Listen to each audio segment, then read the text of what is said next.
Morning guys, and welcome to UKDiver. I am just on my way home. I think it's about 7:30 in the morning from an absolute epic adventure. I'm up here somewhere around Kinlochbervie at the moment. This is the end of the lock we've been diving. Just let me show you. Look how beautiful this is. A couple of the dive sites are over there as well, but I'll walk you through that later. So, yep, absolutely fantastic adventure. Let me take you along.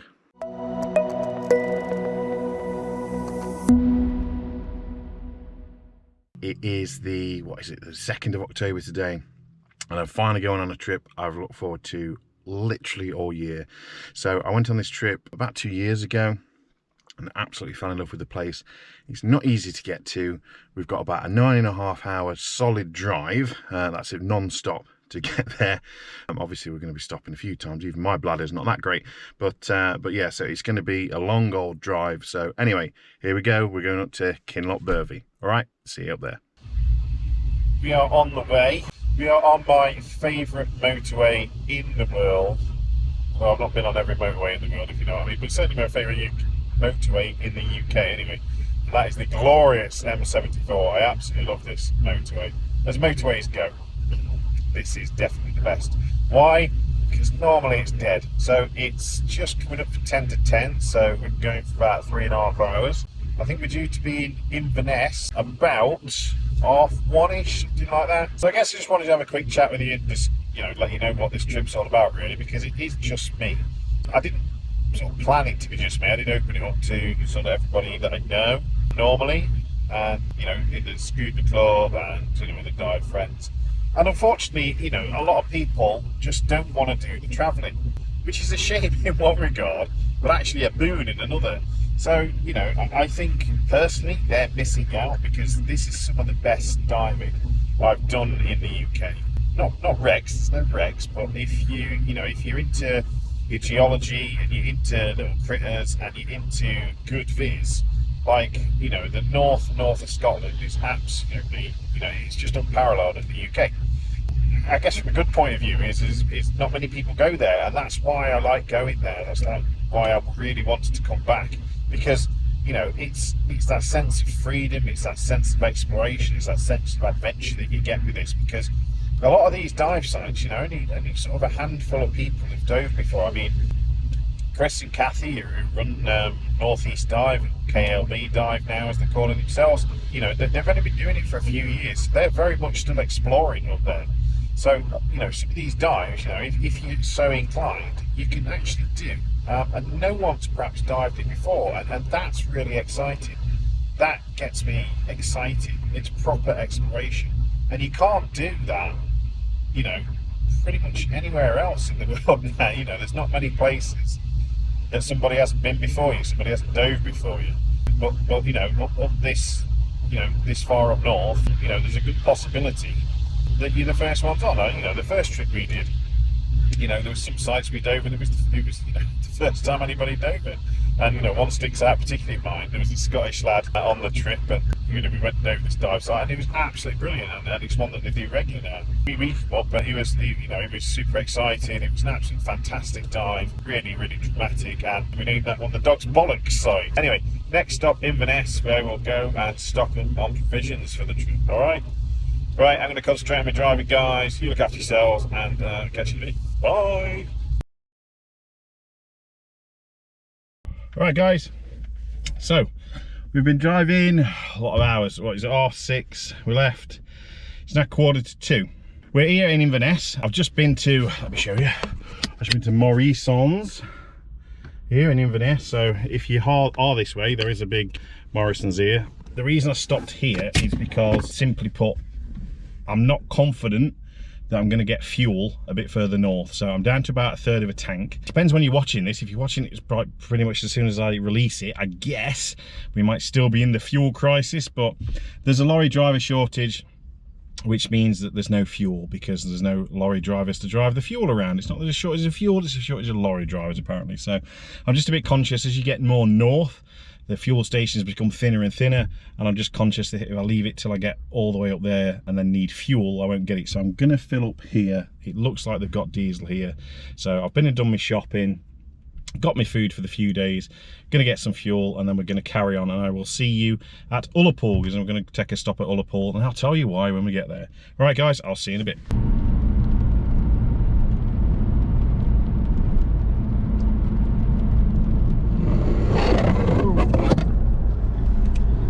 You're so sleepy. I need to put a mat here or something. So yeah, so we filled up at Inverness, guys, managed to get some fuel, so no problems at all. Actually, Morrison's, they seem to have plenty, so there was no problems at all. So we're just heading up now to Ullapool. So weather, yeah, a bit to be desired. It's been pretty rainy all the way, but don't slide.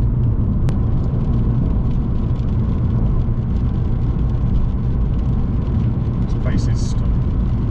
Absolutely stunning.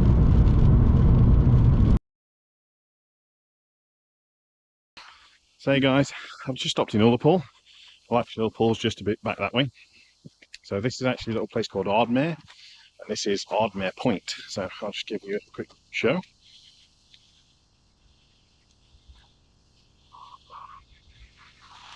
Okay, and the reason I wanted to stop here, well, there's two reasons actually. First one, to show you guys a cracking dive site, and if you are thinking of doing an expedition or something like that with your club, this is the place to come, because it's stunning, and there's some stunning diving, and it's great for club trips. So what you've got here is a great big camping caravan site. So as you can see, there's plenty of space over there, sort of campers and caravans. Lots of electric hookups if you need it. And then what you get down here is like a camping field. So we'll just have a walk down. So,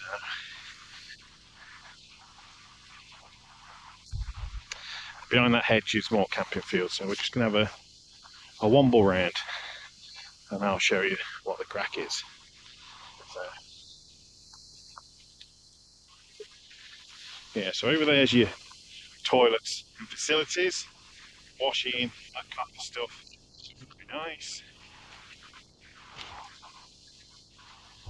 More camping field over here, look. So that's very nice. And then the real treat. So, you know, if you're bringing like families and kids and stuff like that, this is perfect. You know what I mean? Loads of space to run around, nice and peaceful, quiet. It's actually on the, let me get this right now, is it the GC 500 route? So those people that like going touring and, you know, the van life and all that kind of stuff, it's a popular space. It's a popular place to stop off for the night. What we normally do is it's kind of split into two. So this is the campsite side, which is managed by them, and then some cottages down here. So yeah, we can go down this way. So there's a caravan you can rent here, and then there's these wooden, I don't know, cabins, like log cabin type things. And this is what we normally rent. So our club normally does a trip here every year in May. The idea being that in May the weather's pretty stable, but the mozzies haven't hatched yet. And some years that works really well, other years it doesn't. So anyway, let's go and have a look. So there's 5 cabins in total, 1, 2, 3, and then there's another couple up there. As you can see, plenty of space to store ribs. And like I say, we normally take all the lot. We take over for a week, and then it's really, really good. These are 2-bedroom cabins, by the way, and they're very nice, well appointed. They've all got washers in, dryers, you know, all got decks on the front. They're very nice. They're very nice indeed. The diving's all out towards a little place called the Summer Isles, which are little islands. There's a few wrecks out there that are really nice, mainly fishing boats, and the story tends to be the same. Captain got pissed, sailed into an island, dragged a boat from said island, hole in hull, and it sank. So they're all pretty much the same. But the cracking wrecks, the viz is absolutely superb up here. Like, I've not really had bad viz up here, to be honest with you. It's always superb, and it's just a fantastic fun place to come and be. So I'll just show you this because this has been improved in the last couple of years. But here's your launch ramp.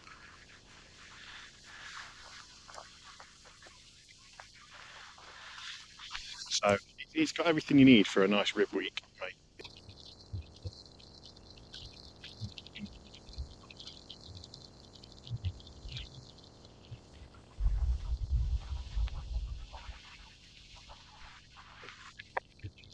It's definitely getting a bit windy, as predicted. Weather did forecast this. It is what it is. So this over here, guys, there's two ways out of here. So go round this way, around that way. So this lump of rock just here is our Martin. And that's really nice because it stops a lot of the westers blowing straight in. But I've been here when it's been really low cloud, a bit foggy, and you can see the cloud spilling over the top of these mountains here. It's absolutely superb. And the other thing is all this area, if you check it out on the charts, is super deep, okay? There's some really deep bits. This wall along here, just as you get around Ardmore, drops down to like 80, 90 metres, and as you start heading out in the rib, watch your depth sounder because it drops down to about 200 metres in places. It's absolutely insane, and it gets even deeper than that, so you can understand why it's a submarine training area. If you check the charts, it's all marked out submarine training area, submarine training. I've never seen one. It would be super cool to see one, but I guess that's the whole point. You don't see them, isn't it? But yeah, there's some cracking wall dives because of that, because it just drops. You know, you see these cliffs here? They just carry on straight down into the water, down they go. So yeah, absolutely superb diving. If you can get up here, guys, definitely. The second reason I wanted to stop here, guys, is because a few years ago on one of our trips we lost one of our club members up here. It would just seem wrong driving by without stopping to pay your respects, have a little chat with him and get his blessing for the dive going forward. I'm going to go and do that now, and then once we've done that, we'll get back in the car and we'll do the final leg up to Kinlochbervie. All right.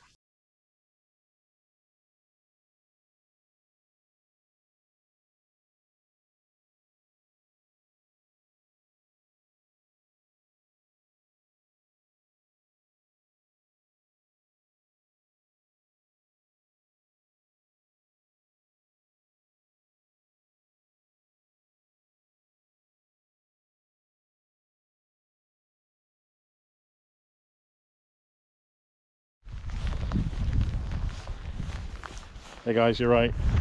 So just a bit further up from Ullapool, and I just had to stop and get a view of this. Look at this. So there's Kinlochbervie. Yeah. You got the mountains. Look at it. And over there, you've seen the distance just there? Just here. Castle remnants. Huh? How epic's that? Look at this. Absolutely epic. There's a great big waterfall over there. Oh, this is it, guys.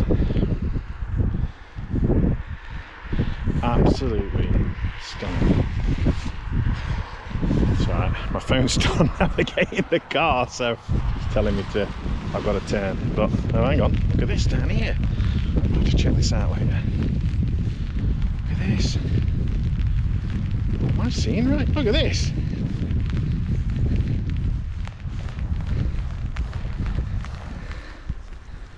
Look at that. You see the bench? You see the bench? Hang on, let's clean you off. I do apologise. Better. Someone's got a bench down there near the water lot. That's epic. That's got to be one of the least sat on benches out there, isn't it? What an absolutely fabulous place.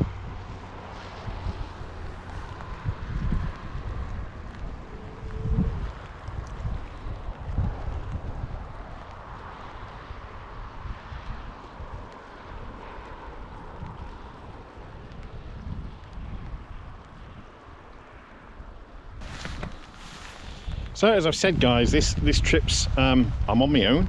I've not even brought the wife. Well, I'm not buddying with anybody. I'm solo diving. So yeah, that might get a few people's backs up, mightn't it? You get to Kinlochbervie. I know there's 3 signal there, so I'm going to stop and phone the wife, check in, and then we'll head off to this accommodation. Time to go. I'll speak to you later.